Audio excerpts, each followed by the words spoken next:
Bonsoir à toutes et tous, il est 18h30, donc je vous propose de débuter ce webinaire. Merci d'être là pour assister à notre webinaire sur le thème de la retraite. Je suis Guillaume Larmel-Kenani, animateur patrimonial au sein de la France Mutualiste. Ce soir, j'aurai le plaisir d'accompagner Charlotte Olivier, responsable animation patrimoniale, ainsi que David Lombard, responsable ingénierie patrimoniale et financière. Bonsoir Guillaume. Bonsoir à tous. Bonsoir à tous. Je vais commencer par vous présenter la France Mutualiste. Ensuite, nous verrons comment mesurer et anticiper la baisse de revenus à la retraite. Nous étudierons le contrat plan épargne retraite individuel. On fera un point d'attention sur l'économie d'impôts réalisés. Et pour terminer, on verra le regroupement des dispositifs retraite actuels. Bien entendu, nous avons prévu un temps d'échange à la fin de notre présentation. La durée globale du webinaire est de 45 minutes environ. Vous pouvez poser vos questions au fil de l'eau par écrit sur le chat. Vous avez également un push to talk, c'est un bouton qui vous permet de demander à être contacté par un conseiller. Et pour une meilleure expérience spectateur, je vous conseille d'utiliser le mode plein écran sur votre ordinateur. La France Mutualiste, c'est plus de 130 ans d'existence. Nous avons commencé avec la retraite mutualiste du combattant pour accompagner les anciens combattants pour la retraite, d'où notre expertise sur ce sujet. La France Mutualiste, c'est une soixantaine d'agences avec 160 conseillers qui sont disponibles en agence, à votre domicile et aussi par téléphone, notamment grâce à notre nouvelle plateforme digitale. LFM, c'est aussi 260 bénévoles qui nous accompagnent pour partager nos orientations et nos axes de développement. Les chiffres clés de la France Mutualiste. En 2023, on a fait un chiffre d'affaires de 468 millions d'euros. Nous avons un peu plus de 220 000 adhérents et nous gérons environ 258 000 contrats.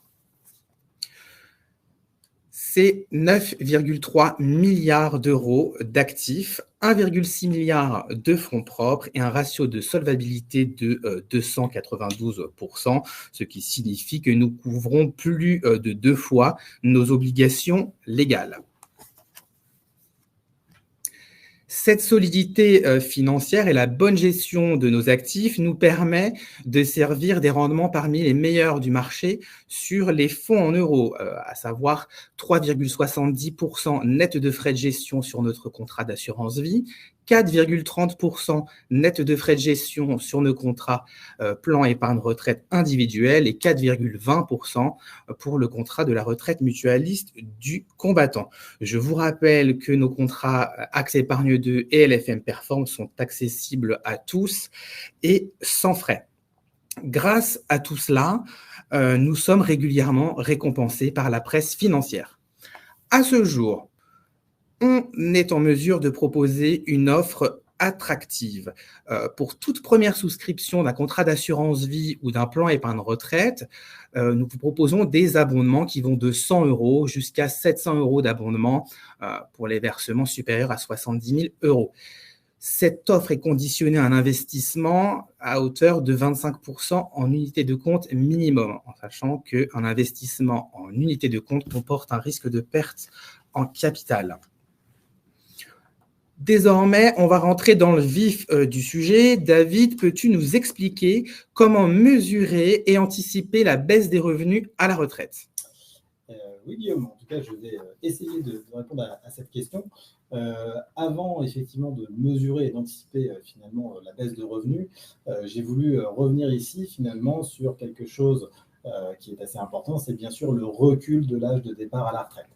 Depuis la réforme de septembre 2023, il a été en effet fixé à 64 ans, avec effectivement une période progressive qui fait que désormais, effectivement, vous partez à la retraite entre 62 ans et 64 ans, et à partir de la génération des personnes nées en 1968, effectivement, l'âge du taux plein qui est l'âge qui permet de partir à la retraite en touchant une pension dite à taux plein sans décote, sera effectivement rehaussé. Et c'est effectivement à taux plein lorsque vous aurez validé suffisamment de trimestres de cotisation. Bien sûr, vous pouvez partir effectivement à compter de cet âge sans avoir cumulé l'intégralité des trimestres, mais du coup, vous aurez une décote sur votre pension de retraite et on verra ça dans un instant. 67 ans, c'est un autre âge important puisqu'effectivement, l'âge de départ à la retraite à taux plein, peu importe le nombre de trimestres cotisés, c'est celui-ci. Et donc, effectivement, il est important de s'en rappeler.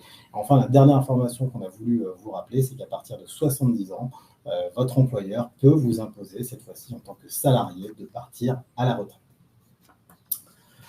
Concernant, du coup, finalement, la baisse de la retraite, puisque c'est la question que tu me posais, Guillaume, j'ai voulu effectivement vous rappeler qu'effectivement, on parle de taux de remplacement, c'est-à-dire finalement, c'est les revenus que je vais avoir une fois que je serai retraité.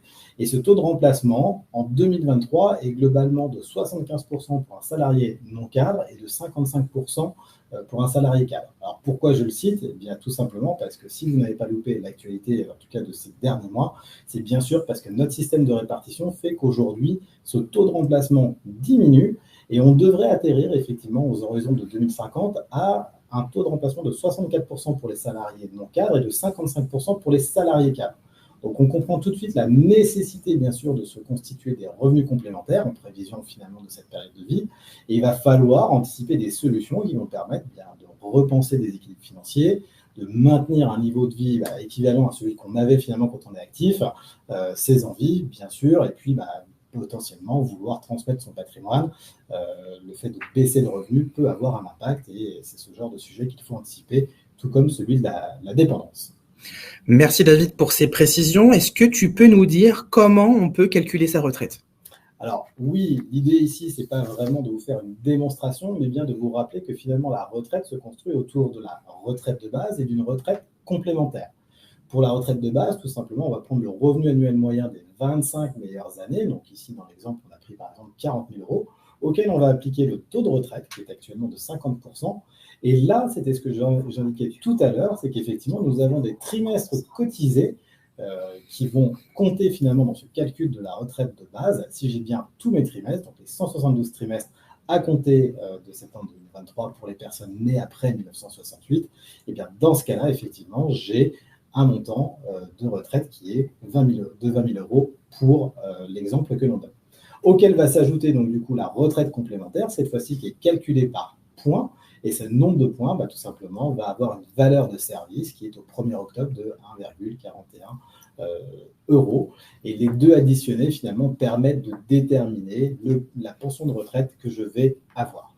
Dans l'exemple, encore une fois, qui est cité ici et qui sert d'illustration, on constate que finalement, d'un revenu de 40 000 euros annuel, je vais passer à un revenu à peu près de 28 000 euros annuel, soit une baisse minimale d'à peu près un tiers actuellement. Alors, pour avoir finalement votre situation précise, moi, le conseil que je donne, c'est plutôt d'aller effectivement sur le site de l'assurance retraite.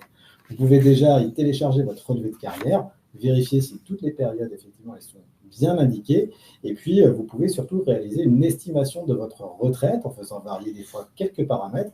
En tout cas, c'est un outil précieux puisque c'est sur celui-ci qu'on va pouvoir s'appuyer pour identifier des solutions qui, on espère, pertinentes en tout cas. Et ça va être l'objet notamment de la démonstration de cette intervention, puisque le législateur, dans le cadre de ce calcul effectivement de la retraite, de cette baisse des revenus de la retraite par répartition, a imaginé effectivement et a remis au goût du jour ce qu'on appelle un plan d'épargne retraite. Alors ce plan d'épargne retraite qui est né effectivement en 2019 se décline sous 3 versions. Le PERIN, qui est le plan d'épargne retraite individuel, que vous pouvez bien sûr souscrire auprès d'un conseiller de la France mutualiste, et puis 2 autres formes que connaissent également les salariés, que sont le PERECO, ou l'ancien PERCO, donc plan d'épargne retraite collectif, ou encore effectivement une autre forme qui s'appelle le PERO, plan d'épargne retraite obligatoire cette fois-ci, et ce sont tout simplement des véhicules d'épargne salariale. On a bien compris l'importance de préparer sa retraite, notamment par capitalisation. Charlotte, est-ce que tu peux nous en dire plus sur le plan épargne retraite individuel, s'il te plaît? Oui, bien sûr. Alors, avant de vous expliquer pourquoi c'est la solution idéale, je pense qu'il est utile de rappeler comment il fonctionne. C'est vrai qu'on a tendance à croire que le Perrin a un fonctionnement plutôt compliqué et ce n'est pas forcément le cas. Alors, il faut distinguer deux phases. La première, la phase d'épargne, et la seconde, la phase de liquidation. Durant la phase d'épargne, vous allez ouvrir votre contrat et l'alimenter de 3 manières différentes. Par versement libre, par versement programmé, mensuel, trimestriel, annuel, et puis également par transfert des autres dispositifs déjà existants que vous détenez déjà sur ce Perrin. Au niveau des versements libres et programmés, vous aurez le choix de les déduire ou non fiscalement lors de votre déclaration d'impôt. Ce choix se fera au moment du versement, néanmoins. Pendant cette phase d'épargne, et là c'est vraiment la force du contrat, vous avez des cas de déblocage qui peuvent intervenir si vous êtes confronté à un accident de la vie ou si vous achetez votre résidence principale. Au niveau des accidents de la vie, le contrat se rapproche d'un contrat multigarantie prévoyance, puisque vous pouvez débloquer les sommes, l'épargne détenue en cas d'invalidité, décès du conjoint, surendettement, fin des droits à l'allocation chômage, etc. Durant la phase de liquidation, vous allez pouvoir également récupérer votre épargne. Déjà, il faut définir quel est ce moment où vous pourrez prétendre au remboursement de ces sommes. La loi prévoit une sortie en capital, en rente, etc. au moment où vous atteignez l'âge légal de départ à la retraite. Quand bien même vous êtes salarié ou non, vous pouvez demander à récupérer votre épargne à cet âge-là. Cet âge-là, David l'a dit, pour les personnes nées après 1968, il est fixé à 64 ans. Pour les personnes nées avant 1968, il y a une progressivité. Aujourd'hui, cet âge légal est fixé à 62 ans et 6 mois pour les personnes nées en 1963. Et pour celles qui ont déjà liquidé un régime de retraite avant cet âge légal, eh bien, il faudra juste le justifier pour pouvoir sortir votre épargne. Comment sortir? Donc, il y a 3 solutions. La première, la sortie en capital, en une fois ou en plusieurs fois, selon ce que vous préférez. La seconde option est la rente, avec plusieurs options possibles, la réversion, l'annuité garantie, si vous souhaitez protéger un proche ou votre conjoint. Et enfin, la possibilité de combiner les deux, la rente et le capital, si vous souhaitez par exemple récupérer un capital au moment du départ à la retraite pour faire face à un projet ou un événement, et enfin mettre en place après une rente viagère jusqu'à votre décès. Le grand écueil qu'il ne faut pas faire sur le Perrin, c'est de le comparer sur ce modèle-là à l'assurance vie, au niveau de son fonctionnement. Évidemment que le Perrin n'est pas aussi flexible en termes de sortie qu'une assurance vie. Il faut le comparer aux dispositifs retraite existants, et notamment la retraite par répartition, qui, elle, est totalement bloquée. Ce que vous versez chaque mois, ce que vous cotisez chaque mois, au titre du régime par répartition, la retraite de base et votre complémentaire, vous ne pouvez pas le récupérer, vous ne pouvez pas sortir en capital au moment du départ à la retraite. Et c'est là qu'on voit que le Perrin, finalement, il est plutôt modulable dans son fonctionnement. J'ai noté 2 phases importantes, la phase d'épargne et la phase de liquidation. La phase d'épargne, comment fonctionne-t-elle? Alors oui, parce que concrètement, ce qui nous intéresse dans une épargne et une retraite par capitalisation, c'est de faire fructifier son capital. La retraite par répartition ne nous le permet pas. Alors, pour ce qui est de la gestion de votre contrat, déjà, il faut savoir que vous avez accès à un univers d'investissement qui est extrêmement large. Du fonds le plus garanti, c'est-à-dire notre fonds en euros, avec sa garantie en capital, à l'actif le plus risqué, que ce soit les obligations, les trackers, etc. Pour cela, vous avez 2 modes de gestion. La première, la gestion pilotée à horizon retraite. Concrètement, vous nous confiez votre capital et nous, on va le gérer selon une stratégie bien définie à l'avance qui prend en compte votre horizon d'investissement et également votre profil de risque. Plus on tendra vers l'âge de la retraite, plus nous sécuriserons votre capital pour que vous ayez une bonne visibilité de ce que vous allez pouvoir avoir au moment de ce passage à la retraite. Si vous le souhaitez, et pour les plus avertis d'entre vous, vous pouvez bien sûr accéder à la gestion libre et faire votre propre allocation arbitrée soit sur la plateforme digitale ou avec votre conseiller. Et si l'adhérent n'a pas récupéré son capital, qu'est-ce qui se passe? Effectivement, on a abordé et ou en rente, mais vous avez également la possibilité de transmettre votre capital et donc de le conserver, de rester dans la phase d'épargne et puis de le transmettre en l'état à des bénéficiaires. La fiscalité est extrêmement proche, et même le fonctionnement, que celui de l'assurance vie. Il y a néanmoins deux nuances. La première, c'est la fiscalité qui n'est pas selon le même événement. Sur l'assurance vie, vous le savez, il y a le fameux avant ou après 70 ans, et c'est l'âge de l'adhérent ou du client au moment de ce versement qui va faire foi pour déterminer dans quel cadre légal nous sommes. Sur le périn, la différence, c'est que c'est l'âge au moment du décès. On ne tient pas compte des dates de versement, mais uniquement de l'âge au moment du décès. Est-ce qu'il intervient avant ou après 70 ans? Vous comprenez bien ici que ça va être difficile d'anticiper la fiscalité sur votre périn au niveau de la transmission. Seconde nuance, c'est celle des prélèvements sociaux. Sur un périn, vous n'êtes pas assujetti aux prélèvements sociaux lors du dénouement du plan par décès. Et ça, c'est un avantage considérable par rapport à l'assurance vie. Enfin, point commun entre les deux, c'est le choix du bénéficiaire en cas de décès. Vous rédigez une clause bénéficiaire qui doit être pertinente pour pouvoir désigner la personne de votre choix. Mon conseil sur le périn, si vous avez atteint les 70 ans, c'est de nommer quelqu'un qui est exonéré au niveau des droits de succession. Comme qui, par exemple? Comme le conjoint survivant. Au niveau de la solution, donc, ce que l'on peut dire, c'est que le périn vous permet de bénéficier d'avantages fiscaux. En cas de vie, vous l'avez entendu, vous allez avoir un avantage fiscal. En cas de décès, la fiscalité est extrêmement proche de l'assurance vie. Ces avantages, vous les avez sans aucun engagement. Pas de durée de détention, pas de prise de risque si vous n'en avez pas envie. Au niveau des déblocages, on voit bien également qu'il y a une grande souplesse. Vous pouvez récupérer votre capital en une fois, en plusieurs fois, vous pouvez transformer votre épargne en rente, vous pouvez la transmettre, vous pouvez débloquer votre épargne si vous êtes confronté à un accident de la vie. Honnêtement, peu de contrats épargne-retraite disposent de toutes ces fonctionnalités. Et enfin, au niveau de la gestion, on l'a vu, vous pouvez aller sur un placement totalement sécurisé et garanti en capital, sur un placement beaucoup plus risqué si vous souhaitez maximiser votre rendement. Tout est possible sur le périn au niveau de la gestion, qu'elle soit pilotée ou en gestion libre.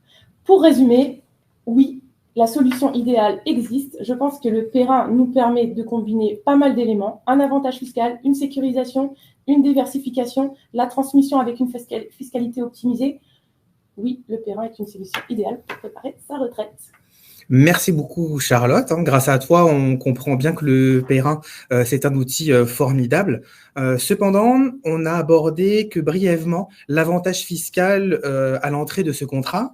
Pour nos spectateurs de ce soir, David, est-ce que tu peux nous donner un exemple et un peu plus de détails sur l'avantage fiscal? Oui, Guillaume. En tout cas, je vais essayer, même à travers plusieurs exemples. Donc, j'espère surtout effectivement qu'ils seront clairs. Ils ont une vertu plutôt pédagogique. Donc, n'hésitez pas à poser encore une fois des questions dans le chat. Alors, je vais revenir effectivement à la base. Finalement, c'est comment se détermine cette économie d'impôt lorsque je verse une certaine somme sur le périn. Alors déjà, pour rappel, effectivement, cette somme est bien soustraite du revenu imposable. Donc, elle intervient avant le calcul de l'impôt au moment de déclarer ses revenus. Il ne faut pas la confondre à ce titre avec une réduction d'impôt qui, elle, est déduite du montant de votre impôt. C'est souvent les dons d'association que vous réalisez annuellement. Donc là, on a bien une petite différence déjà en termes de déduction fiscale. Et ensuite, point important, c'est qu'effectivement, on obtient une deuxième limite qui lui est fixé à 10% du montant net de l'ensemble de vos revenus d'activité professionnelle déclarés au titre de l'année N-1. Ça, c'est effectivement la somme que vous pouvez déduire et on verra exactement à quoi elle correspond tout à l'heure. Si effectivement vous avez une somme de revenus qui est somme toute limitative, vous pouvez néanmoins déduire jusqu'à 10% du du plafond annuel de la sécurité sociale N-1 si ce plafond vous est plus favorable. Mais il y a une autre limite cette fois-ci qui s'impose, c'est la limite de 8 fois le pass de l'année N-1, donc ce qui nous donne finalement des barrières entre 4 399 € de déduction jusqu'à 35 194 € de réduction. Alors, au-delà de ce plafond qui est personnel, il est possible quand même de maximiser le versement que vous réalisez la première année en rattrapant éventuellement les plafonds non utilisés des années précédentes, et ce jusqu'à 3 ans, et vous allez voir une petite illustration juste derrière, où vous pouvez encore également mutualiser les plafonds de votre conjoint si lui-même ne les utilise pas. D'accord, donc on va voir effectivement comment s'articule le tout. Les dernières précisions que je voulais faire ici, c'est que bien sûr, si j'ai une déduction fiscale à l'entrée, il ne faut pas oublier que dans le cadre du PER1, au moment du départ à la retraite, je vais potentiellement avoir une fiscalité à la sortie qui dépendra bien sûr si les sommes ont été déduites ou non, et puis en fonction du mode de sortie que je choisirai. Pour s'y retrouver, et si effectivement le calcul n'est pas aisé, et si sur ce calcul d'ailleurs je vous oriente plutôt vers un des conseillers de la France Mutualiste, il faut savoir que l'avis d'imposition vous reprend ce fameux plafond d'épargne retraite, ou autrement appelé le disponible fiscal. Alors vous avez bien sûr le plafond de l'année concernée, et puis vous avez le rappel des plafonds antérieurs, ainsi que ceux de votre conjoint quand vous avez bien sûr une déclaration commune. Donc, pourquoi c'est intéressant? Puisque, ça vous permet effectivement d'avoir un repère. Néanmoins, j'attire votre vigilance sur le fait que l'ensemble des dispositifs d'épargne retraite utilisés ne sont pas toujours repris. Effectivement, l'administration fiscale n'a pas accès à l'intégralité de vos données. Et ce qui est repris finalement, ce sont vos propres déclarations. Donc là-dessus, encore une fois, je vous invite à vous rapprocher d'un conseiller afin de vous assurer que les montants indiqués dans le disponible fiscal sont les bons. Ça va assez vite d'oublier finalement, par exemple, un abondement qu'on a pu recevoir sur le PERCO et qui vient minorer finalement la somme que vous pouvez déduire. En quelques mots, ou en tout cas effectivement à travers un exemple, je vous illustre effectivement cette économie d'impôt.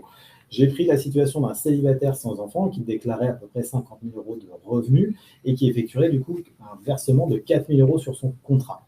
Eh bien, tout simplement, s'il a une tranche marginale d'imposition de 30%, ce célibataire, il obtiendra du coup effectivement 1 200 € d'économie d'impôt, soit il fera un effort d'épargne moindre à hauteur de 2 800 € d'impôt. Donc on retient bien que l'économie d'impôt finalement est proportionnelle à la tranche marginale d'imposition et que la TMI, plus en tout cas la TMI est élevée, plus l'effort d'épargne du coup est facilité. Ça, c'était la première chose que je voulais illustrer. Et je mets en pratique finalement ce propos à travers un premier exemple. Il y en aura 2 au total. Et encore une fois, n'hésitez pas à poser vos questions en fil de conversation. Pour ce premier exemple, j'ai pris un adhérent de 44 ans qui épargnerait donc, du coup, sur notre solution PER1, donc LFM Perform, et il y placerait chaque année, pendant une période de 20 ans, il y placerait 2 000 €, donc jusqu'à sa retraite. 2 000 € investis tout au long de cette année génèrent une économie chaque année de 600 € pour une personne, encore une fois, qui a une tranche marginale d'imposition de 30%. Et bien, cette économie d'impôt, par exemple, je peux la réinvestir sur un contrat d'assurance vie. Si je mène ces 2 solutions, et j'ai pris des hypothèses de rendement, somme toute relatives, donc je ne les ai pas exagérées, puisque j'ai pris 2,60 pour le PER1 et 2% pour le contrat d'assurance vie, eh bien, ça me donne un capital constitué au moment de la retraite de respectivement 47 000 € et de 13 000 € pour l'assurance vie. En image, ça donne ça. Donc, j'ai bien les 2 solutions. Je fais un versement annuel d'un côté, j'obtiens une économie d'impôt de l'autre, que je vais reverser éventuellement sur une solution comme l'assurance vie. J'ai bien mes 2 capitaux que j'ai signifiés tout à l'heure et je constate que j'ai réalisé une plus-value de 7 500 € au titre du contrat PER1 et de 2 000 € pour le contrat d'assurance vie. Qu'est-ce qui va se passer au moment de la sortie? Eh bien, tout simplement, c'est là où je vais avoir plusieurs options. Et comme le citait Charlotte, je vais pouvoir finalement faire un mixte des solutions à travers les 2 solutions que j'ai mis en place. Soit je peux opter pour une sortie en rente du contrat LFM Perform, et auquel cas je percevrai à peu près, sur les données que j'ai renseignées, 1 461 € bruts par an et à vie. Et je pourrais procéder à des rachats sur le contrat d'assurance vie à hauteur de 554 € pendant 20 ans.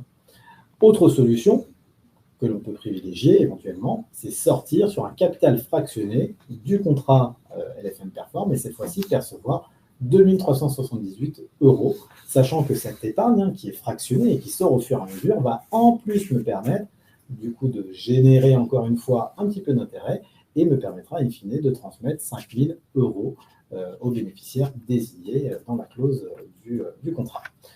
Par ailleurs, je conserve donc, du coup, ici sur cette deuxième solution mon contrat d'assurance vie qui est à hauteur de plus de 13 000 € qui ici aussi pourra être transmis dans le cadre fiscal avantageux de l'assurance vie. Donc on voit bien qu'on a 2 solutions complémentaires, des revenus qui oscillent et se rapprochent effectivement d'environ 2 000 à 2 300 € par mois. Et on va voir juste après, effectivement, que les situations de sortie ne sont pas totalement équivalentes. J'aborde cette fois-ci donc du coup un deuxième cas pratique qui est plutôt la situation d'un épargnant qui constate effectivement, et je l'espère peut-être d'ailleurs grâce à ce webinaire, qu'il n'est jamais trop tard pour épargner et surtout effectivement que c'est un sujet et une préoccupation de tous. Donc cette fois-ci, l'épargnant a 54 ans, il ouvre effectivement un FM Perform et cette fois-ci, il va y placer 3 000 euros. Tout simplement, il a potentiellement plus de revenus, peut-être moins de charges et donc du coup, il a une capacité d'épargne qui est plus intéressante.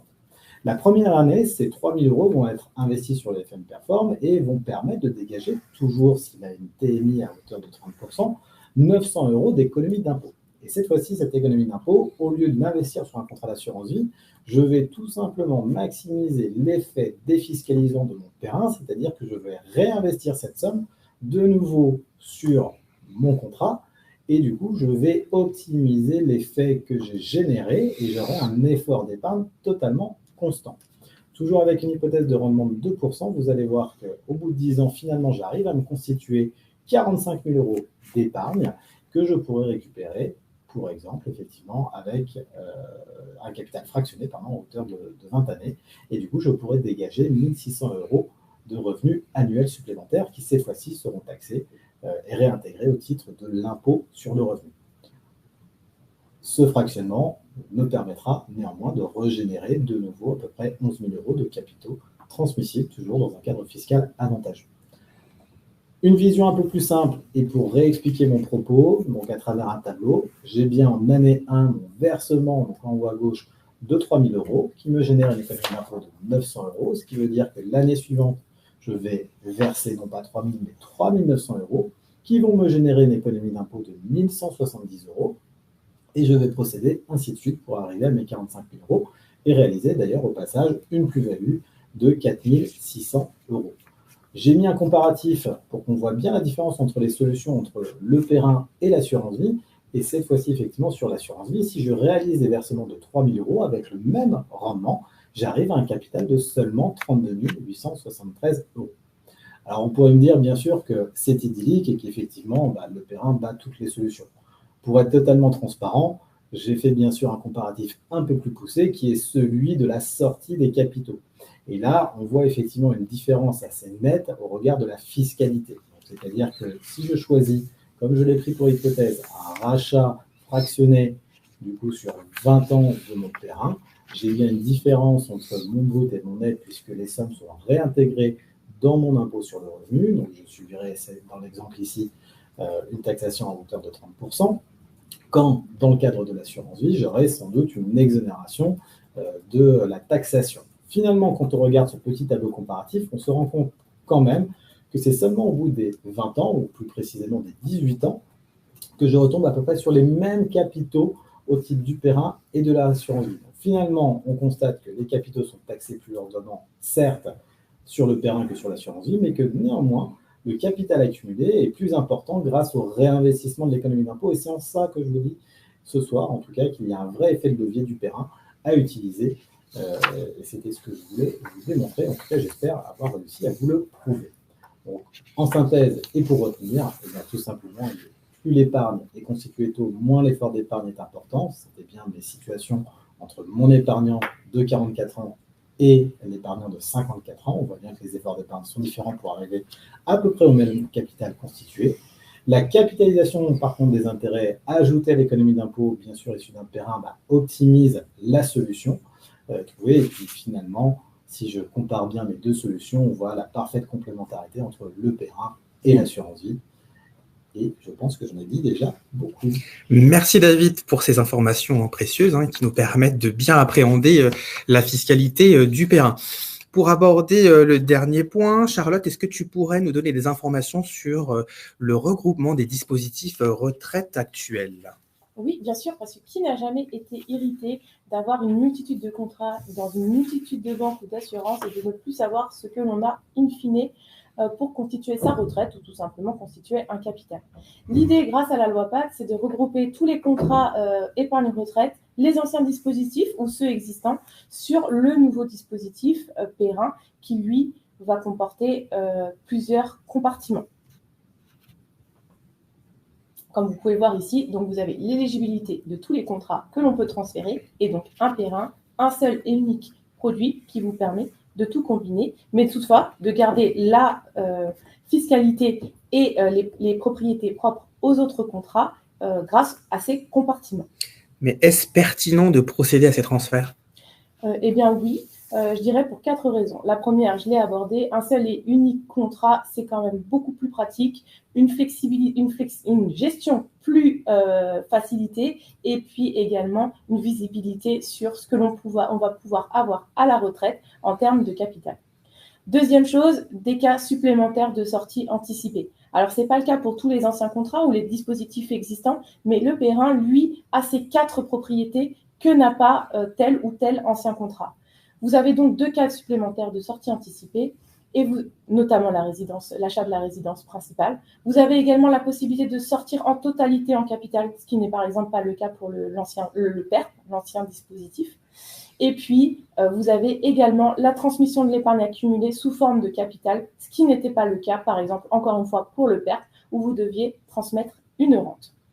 Attention toutefois, il y a des cas où il est quand même plus pertinent de garder son dispositif existant et de ne pas transférer son épargne. C'est le cas des faibles rentes, c'est le cas des PERP à faible montant. Il y a aussi des fois des fiscalités plus avantageuses en termes de décès et aussi quelque chose de non négligeable, les frais de transfert. Il faut absolument contacter le conseiller mutualiste avant de réaliser le transfert, avant d'initier la demande auprès du confrère pour pouvoir, nous, à notre niveau, faire une étude personnalisée et voir ensemble s'il est préférable ou non de transférer le contrat. Je vous rappelle d'ailleurs que vous pouvez détenir plusieurs dispositifs épargne retraite et donc conserver l'ancien chez notre confrère, mais ouvrir un périn pour les versements à venir. Merci beaucoup Charlotte et David. On arrive sur la fin de notre présentation. Donc, ce que je vous propose, c'est de répondre aux questions de nos adhérents. Une première que j'avais remarquée, peut-être une précision sur les frais de transfert. Oui, effectivement, les frais de transfert peuvent être très importants. Ils sont ils vont de 1 à 5% selon le contrat et bien sûr, ils peuvent être annulés au bout de 5 ou 10 ans de vie du contrat. Il est important de regarder les conditions générales du contrat ou de vous rapprocher d'un conseiller mutualiste pour étudier ensemble cette solution. On a une question sur le nombre de trimestres à la retraite. Si trop de trimestres, peut-on partir avant 64 ans? Je te laisse la réponse, Charlotte. Oui, alors, sauf erreur, si vous avez trop de trimestres, il faut savoir déjà comment vous avez acquis ce surplus de trimestres. Est-ce que c'est parce que vous avez été en congé maternité? Est-ce que c'est parce que vous avez travaillé très jeune? Et en fonction de la situation, vous allez effectivement pouvoir partir plus tôt ou non, parce que je rappelle que certains cas ne permettent pas de partir plus tôt. Vous aurez simplement un bonus lors de votre départ à la retraite. On a une question d'Hélène sur le revenu fiscal de référence. Lorsque l'on investit en périn, le revenu fiscal de référence n'est pas impacté. Lorsque l'on sort en capital, est-ce que le revenu fiscal de référence est-il impacté? Alors, je vais essayer peut-être de répondre à cette question. Alors, effectivement, on n'a pas d'impact sur le revenu fiscal de référence lorsque l'on verse sur le périn et que du coup, on déduit finalement, on réduit sa base taxable. Donc là-dessus, d'ailleurs, c'est une forte différence avec notre contrat historique, la retraite mutualisée du combattant, puisque les versements réalisés sur LFM Perform, à l'inverse de la RMC, effectivement, n'impactent pas le revenu fiscal de référence, alors que sur la RMC, on a bien une diminution de ce revenu fiscal de référence qui peut faire naître quelques avantages, alors notamment été connu pour certains de nos adhérents pour permettre des fois une exonération de la taxe d'habitation. Il n'y a plus de taxe d'habitation actuellement, mais voilà, on peut avoir quelques avantages à ce niveau-là. Pour la question, donc du coup, effectivement, si je sors en capital, est-ce qu'il y aura un impact? Bien oui, comme je l'expliquais tout à l'heure dans l'exemple, finalement, quand je choisis de sortir, je vais réintégrer la somme que j'aurais préalablement déduite dans mes revenus. D'où l'importance d'ailleurs souvent de faire des calculs préalables pour pouvoir savoir quel est le montant que je peux réintroduire sans assumer une fiscalité qui est trop forte, puisque celle-ci va se retrouver taxée et donc va augmenter de facto mon revenu fiscal de référence. Une autre question d'Hélène sur l'optimisation fiscale, qui se questionne sur est-ce qu'il faut limiter l'investissement au montant de la tranche imposée à 30%. Alors là, tu prends? Oui. Ouais.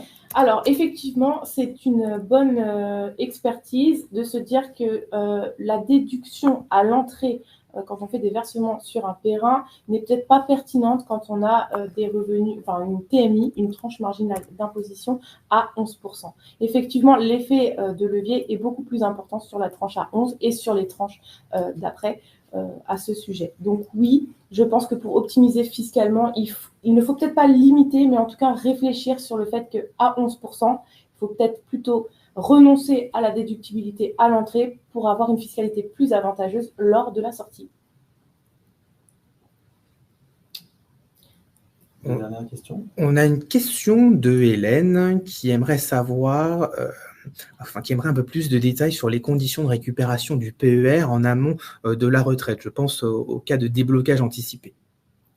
Oui, alors il y en a deux. Il y a le cas des accidents de la vie, donc tout ce qui peut concerner l'invalidité, le décès, le surendettement, la fin de droit à chômage. Dans ces conditions-là, si vous pouvez justifier d'une de ces situations-là, vous allez pouvoir récupérer votre capital sans réintégrer dans vos revenus le capital que vous auriez initialement versé. Bien entendu, vous serez quand même soumis aux prélèvements sociaux sur les plus-values. En ce qui concerne l'achat de la résidence principale, vous allez pouvoir récupérer votre capital. Néanmoins, vous le réintégrerez dans vos revenus cette fois-ci. Et moi, peut-être, je voudrais souligner un point justement sur ces sorties anticipées.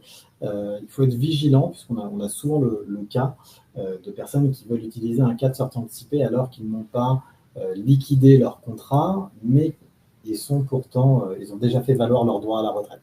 Attention les points de vigilance ici, puisqu'effectivement, si vous êtes déjà éligible à la liquidation du contrat du fait de vos droits à retraite, vous ne pourrez pas utiliser un cas de sortie anticipée, puisque ces cas de sortie anticipée que vient de citer Charlotte, en dehors de la résidence principale, bien souvent ne sont pas réintégrés dans l'impôt sur le revenu. Et donc, du coup, il faut être vigilant sur ce point. J'ai une question de Cyril qui s'interroge sur qu'est-ce que la garantie plancher en cas de décès avant la retraite. Excuse-moi, tu peux reprendre ? Qu'est-ce que la garantie plancher en cas de décès avant la retraite? Alors, du coup, celle-ci, effectivement, c'est lié à l'investissement que vous faites. Donc, Charlotte vous a présenté les deux types de gestion que nous proposions effectivement à nos adhérents. J'ai vu qu'effectivement, dans le chat, on indiquait également qu'il était possible de choisir un investissement 100% fonds en euros. Bon, nous, effectivement, compte tenu de l'horizon de placement, de la nécessité, et c'était vraiment un souhait d'ailleurs du législateur de pouvoir apporter une diversification et du coup un investissement dans l'économie réelle à travers le plan d'épargne retraite, nous préconisons effectivement l'investissement sur les unités de compte et donc une exposition au marché financier. Cet investissement peut des fois faire peur, puisqu'on a indiqué et souligné qu'il comporte un risque de perte en capital, nonobstant bien sûr notre gestion. Mais du coup, effectivement, on associe pour pérenniser finalement cet investissement une garantie plancher au contrat, c'est-à-dire la couverture d'une éventuelle baisse des sommes que vous aurez investies. Je m'explique. Vous avez investi par exemple 100 000 euros et vos unités de compte effectivement ont fléchi. Et donc du coup, effectivement, la performance de votre contrat avant sa liquidation, avant que vous ayez récupéré les sommes, est valorisée à 90 000 euros. Vous décédez, eh bien tout simplement, c'est là où la garantie plancher va s'appliquer. Et du coup, la France Mutualiste, eh bien, s'acquittera, je dirais, de la différence et vous versera les 10 000 euros que vous auriez perdu du fait de votre exposition au marché financier. C'est ce qu'on appelle la garantie plancher. Oui, Charlotte ? Les versements aux bénéficiaires. Les versements aux bénéficiaires, bien entendu, autant pour moi. J'ai une question de Valérie qui aimerait des précisions. Ce qu'elle n'a pas compris, elle avait compris, qu'il faut regarder son avis d'imposition pour savoir quel est le montant qu'on peut verser sur son périn, mais on a donné des exemples avec des versements réguliers que l'on peut choisir. Alors oui, du coup, vu que c'est moi qui ai présenté l'exemple, je vais peut-être le préciser. Donc du coup, effectivement, vous voyez bien sur votre avis d'imposition, généralement, qu'on vous indique un montant global pour l'année. Nous, effectivement, nous préconisons des versements réguliers qui sont à adapter en fonction de votre disponible fiscal. Comme je l'ai dit tout à l'heure, alors c'est toujours un peu complexe, un peu technique, hein, c'est pour ça qu'on vous oriente en règle générale vers votre conseiller mutualiste, hein, c'est que vous voyez que chaque année, vous avez un disponible fiscal de minimum 4 400 € à aujourd'hui. Donc, vous pouvez très bien réaliser déjà des versements annuels à hauteur de ce disponible fiscal minimal, mais bien sûr aussi, on vous invite à réaliser des versements mensuels, ou en tout cas des versements réguliers tout au long de l'année, puisque généralement ces versements sont réalisés sur les marchés financiers, et donc du coup, ça vous permet finalement de ce qu'on appelle lisser les points d'entrée, donc minimiser le risque pris lorsque vous réalisez cet investissement. En tout cas, il faut bien corréler deux choses: l'exposition et le fait de vouloir valoriser son épargne à travers différents supports, et deux, faire en sorte que les montants versés, bien sûr, répondent au disponible fiscal qui est indiqué. En tout cas, chaque année, vous comptabilisez bien de nouveau un disponible fiscal, et c'est pour ça que vous avez indiqué sur l'extrait d'avis d'imposition ce qui figure pour vous et personnellement sur cet avis. Et pour préciser la réponse de David, au niveau de la déduction, on va d'abord impacter le plafond de l'année en cours, puis on reprendra les plafonds des 3 années précédentes en commençant par le plus ancien. J'ai vu que cette question avait été posée dans le chat. J'ai une question d'Emmanuel qui s'interroge sur quand doit-on faire le choix concernant la rente, le capital fractionné. Alors, c'est au moment de la liquidation. Il n'y a pas de choix à faire au moment de l'adhésion. C'est au moment où vous allez décider de liquider.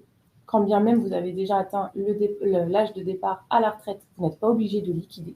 Et quand vous déciderez de récupérer votre épargne, eh bien, à ce moment-là, vous devrez faire votre choix entre la rente, la sortie en capital et ou les deux. Guillaume, si je peux me permettre, je vois une question qui est relative effectivement à la RMC, l'assurance vie, et à une personne qui est déjà positionnée à la retraite. Donc effectivement, on peut se poser la question de est-ce qu'il est possible déjà tout d'abord, et est-ce qu'il est pertinent de verser sur un produit défiscalisant de type plan d'épargne retraite dès lors qu'on est déjà à la retraite ou qu'on a du coup un âge avancé.